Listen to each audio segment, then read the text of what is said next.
Hey everyone, welcome back. Hope you're having a fantastic day so far. So in today's video, we have some possible good news for thousands of Social Security beneficiaries as a new bill is out there that is bipartisan, has a pretty good chance of passing, would help out thousands of Social Security beneficiaries. So we're going to be going over that bill. Plus, Joe Manchin is going on tour, but is he going to run for president? We're going to cover that as well. But before we go ahead and dive into the main content of today's video, if you wouldn't mind helping me out real quickly by just giving this video a like, that just helps out with the good old YouTube algorithm, and also consider subscribing to my channel if you have not already. Plus, if you would like to receive $60 or more in free stocks or $60 or more in free cash, in a pinned comment below, I will be leaving a link to Webull. All you got to do is once you click on that link, you have to open an account and then deposit at least one penny. At that point, you're going to receive 20 free stocks. Each stock is going to be worth at least $3. If you don't want to invest, you can always sell those stocks for $60 or more and then transfer that cash value right back to your bank account. Okay, so diving right into the main lead story of today's video, and of course that revolves around Joe Manchin. Of course, earlier on this year, he said that he's not going to run for re-election in the U.S. Senate in the state of West Virginia. He is done with that. However, he may not be done with politics altogether. And actually, he's going to be going on a new tour, I guess touring the nation, to see if there's any interest in him actually running for president in 2024. Now, the election is less than 1 year away. He has not officially thrown his hat into the ring, so it's pretty unlikely at this point. But he's going to see if there's, I guess, any interest and perhaps a third-party candidate, someone maybe a little bit towards the middle, to run for president to oppose the former President Trump and the current president and Joe Biden. So according to The Hill, Senator Joe Manchin is set to kick off his new organization's listening tour next month with a speaking engagement at the New England Council and the New Hampshire Institute of Politics event on January 12th. The two groups announced on Thursday that Manchin would participate in the Politics and Eggs series, typically reserved for candidates running for public office. The announcement also referenced Americans Together, the nonprofit that Manchin was reportedly preparing to launch several months ago.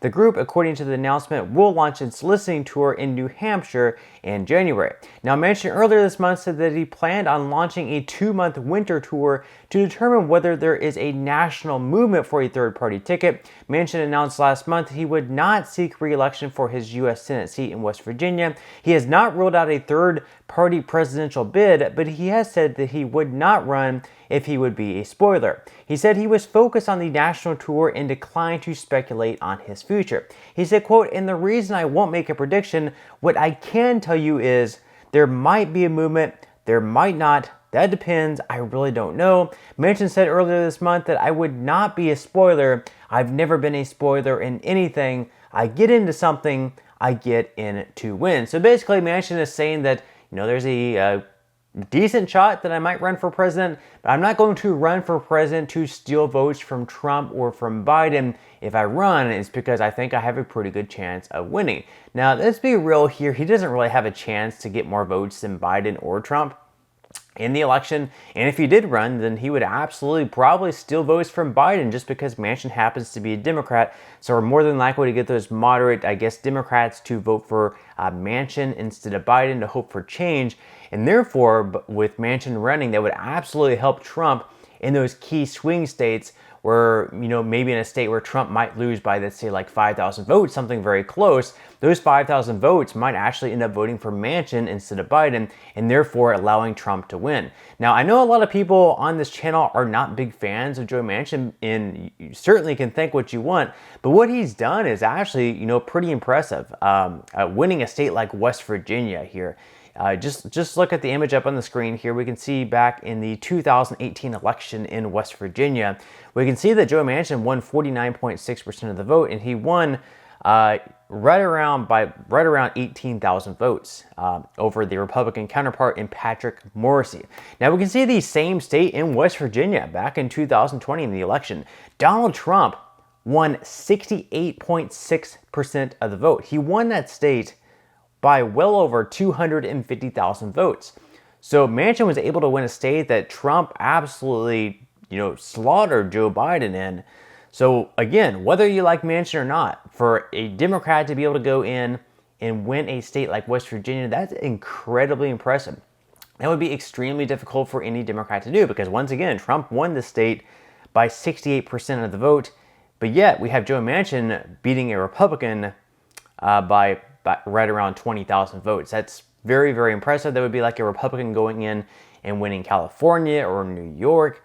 Very, very surprising. So a huge loss for Democrats altogether by Manchin not running for re-election in 2024. And that means that Republicans are more than likely going to pick up another seat in the state Senate. Now, in some other news, we actually have some good news as a bill has been announced earlier on this year, a bipartisan one, in fact, that would help thousands of Social Security beneficiaries, those who happen to receive SSI. Now, unfortunately, there is some type of rule within the SSI program. There's an asset rule where you can only have $2,000 in saved assets, like in your savings accounts or other assets, things like that. And for married couples, that gets bumped up by $1,000. Not sure why it's not double the amount of $2,000, which would be $4,000, but instead it's only $3,000, which that just in itself is extremely unfair.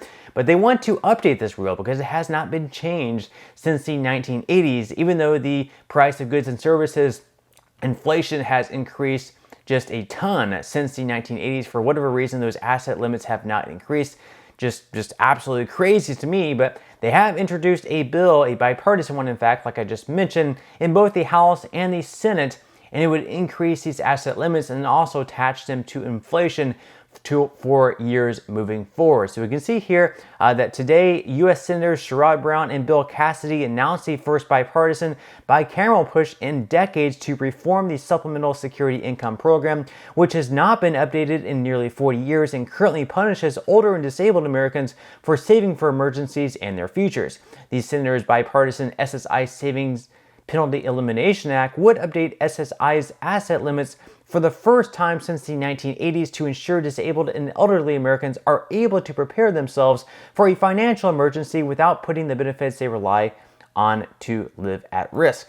The current SSI program punishes disabled and elderly Americans for working, saving for the future, and getting married. Right now, individuals receiving SSI benefits are limited to $2,000 in assets. For married couples, it's $3,000. The average currently monthly benefit is $585 for individuals. For approximately 60% of recipients, SSI is their only source of income. The Savings Penalty Elimination Act would raise those caps, which have not been changed since 1984, to $10,000 for individuals and $20,000 for married couples, and index them to inflation moving forward. So obviously that would help out quite a bit, and Senator Bill Cassidy said that someone who is disabled should not have to choose between a better job and losing their safety net because of outdated rules. This is an easy fix that encourages work, allows people to save, and lifts people out of poverty. So for instance, if someone is receiving SSI benefits, but they receive a pretty good job offer that would increase their pay substantially, but then they're looking at this offer thinking like, hey, I can't make over this certain amount, or I can't have this much in savings, otherwise I risk losing my benefits. So therefore, obviously they're going to decline that opportunity. And perhaps that opportunity that they're declining could have actually elevated them to even better opportunities beyond that. It's completely absurd, and this is something that definitely needs to be passed through both the House and the Senate. And we can see the bill up here. This is the bill that was introduced in the Senate. We can see definitely that it was bipartisan. Right now it has 9 co-sponsors out of the 100 senators. 5 of them happen to be Republicans, 4 of them happen to be Democrats, so they would need right around 51 more co-sponsors or people to agree to pass this bill for it to go through. And then, of course, in the House, we have, let's see, it looks like we have 5 Republican co-sponsors and 4 Democrat co-sponsors, just like in the Senate.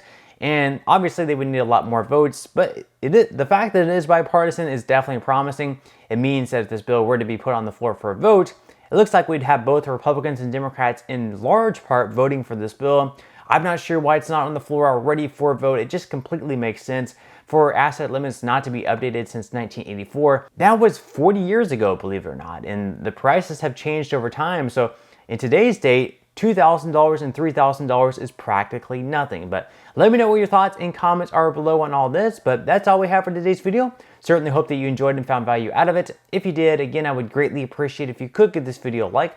Consider subscribing to my channel if you have not already. And I will see you in the next video.